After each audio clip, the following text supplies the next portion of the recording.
State bank of Pakistan ने आज policy rate जो है उसको 10.5% कर दिया, आधा परसेंटेज, 0.5%, 50 बेसिस पॉइंट कह लीजिए, उसमें कमी कर दी, आधा फीसद कमी हो गई।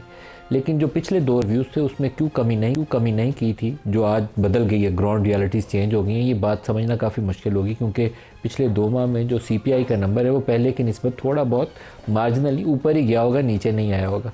तो स्टेट बैंक की जस्टिफिकेशन जो लास्ट 2 रिव्यूज़ के अंदर थी वो बिल्कुल काबिल कबूल नहीं थी। आज भी उन्होंने 0.5% पॉइंट जो कमी की है, इसको बहुत बेहतर होता कि 1% अभी करते और 1% अगले रिव्यू के लिए पेंडिंग छोड़ देते। इन्हें ग्रेजुअली 9% की तरफ, 9% पॉइंट की तरफ जाना चाहिए था। और इसकी वजह ये नहीं है कि पाकिस्तान में इस वक्त सारा कुछ अच्छा हो गया, इसकी वजह ये थी कि आपकी ग्रोथ रेट बिल्कुल ज़मीन पे आ चुकी है, अनएम्प्लॉयमेंट रेट बहुत ऊपर चली गई है, जिसका इजहार खुद स्टेट बैंक ऑफ पाकिस्तान ने अपनी पॉलिसी स्टेटमेंट के अंदर भी किया है कि जो अनएम्प्लॉयमेंट का डेटा है उसमें ज़ाहिर होता है कि अनएम्प्लॉयमेंट पाकिस्तान में बढ़ गई है।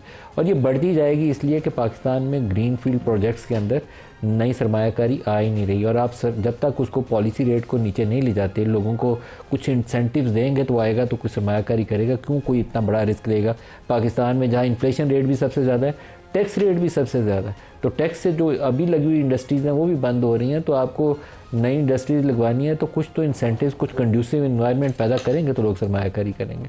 आपकी जो ग्रोथ है लार्जली एग्रीकल्चर के ऊपर डिपेंडेंट है। आपकी वीट क्रॉप अच्छी हो गई, आपकी राइस क्रॉप अच्छी हो गई है तो आपका वो नंबर थोड़ा बहुत ऊपर चला जाता है, नहीं अच्छा होता तो वो आपका नंबर GDP का नीचे चला जाता है। एक्सपोर्ट के अंदर भी यही सूरत हाल है, एक्सपोर्ट पाकिस्तान से बढ़ नहीं रही हैं, जो सबसे बड़ा पाकिस्तान का फेलियर है फॉर डिकेड्स, मैं कहूँगा सालों साल भी नहीं, डिकेड से कहूँगा, पाकिस्तान की नाकामी की और फेल होने की सबसे बड़ी वजह पाकिस्तान से बरामदात का ना बढ़ना है। और इस साल बरामदात फिर नहीं बढ़ेंगी, क्योंकि अभी तक जो राइस एक्सपोर्ट का नंबर ऐड होना चाहिए था टोटल के अंदर, वो उतना नहीं है जितना पिछले सालों में हम करते रहे।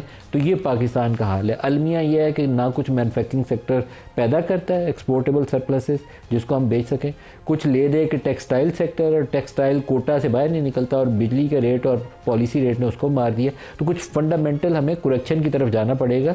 आप 40-45 अरब डॉलर कम से कम बरामदात से लें तो आपकी ज़िंदगी बचती है। हम 30-31 अरब डॉलर से ऊपर ही नहीं जाते हैं। तो ये तो एक मेन खबर है। दूसरा, पाकिस्तान का जो ओवरऑल पॉलिटिकल इन्वायरमेंट है वो इमरान खान और जनरल फैज़ वाली खबर के इर्द गिर्द घूम रहा है। आने वाले दिनों में क्या होगा पता नहीं है। जो ISPR से लास्ट स्टेटमेंट जारी हुई थी, उन्होंने 4 बुनियादों के ऊपर 14 साल की जो कैद जनरल फैज़ को हुई उसके ऊपर उन्होंने 4 केसेस गिनवाए थे। सियासी सरगर्मियों में मुलव्वस होना, ऑफिशियल सीक्रेट एक्ट की खिलाफ वर्जी जो रियासत की सलामती और मफाद के लिए नुकसानदेह थी, इख्तियारात और सरकारी वसाइल का गलत इस्तेमाल, और चौथा नुक्ता था शहरियों को नाजायज़ नुकसान पहुँचाना, जिसमें हमारे ख्याल में सर फहरिस्त मामला जो था वो टॉप सिटी का है। ये जब तक पूरी तफसीलात ऑफिशियली ISPR जारी ना कर दे, हम ज़्यादा चीज़ों के ऊपर गैस वर्क के ऊपर असेसमेंट कर रहे हैं। ये चार्जशीट पूरी ऑफिशियली पब्लिक की जानी चाहिए ताकि इसमें ट्रांसपेरेंसी है। इसी तरीके से उन्होंने कहा कि सियासी अनासर के साथ मिलकर इंतशार और अदम इस्तेहकाम फैलाने समेत दीगर मामलात में इसकी मुदाखलत के पहलू को अलहदा से जायज़ा लिया जा रहा है। और यहाँ से हमें वो शुबा पैदा होता है कि इमरान खान को इस केस में 9 मई वाले मामले में जनरल फैज़ के साथ इम्प्लिकेट किया जा सकता है। और फैसल वाडा साहब ने हमारे प्रोग्राम में लास्ट वीक कहा था कि जनरल फैज़ जो है वो इमरान खान के ख़िलाफ़ गवाही देंगे। और ये एक लम्हा फ़िक्रिया होगा अगर ये पाकिस्तानी सियासत में दोबारा ये चीज़ दोहराई जाती है।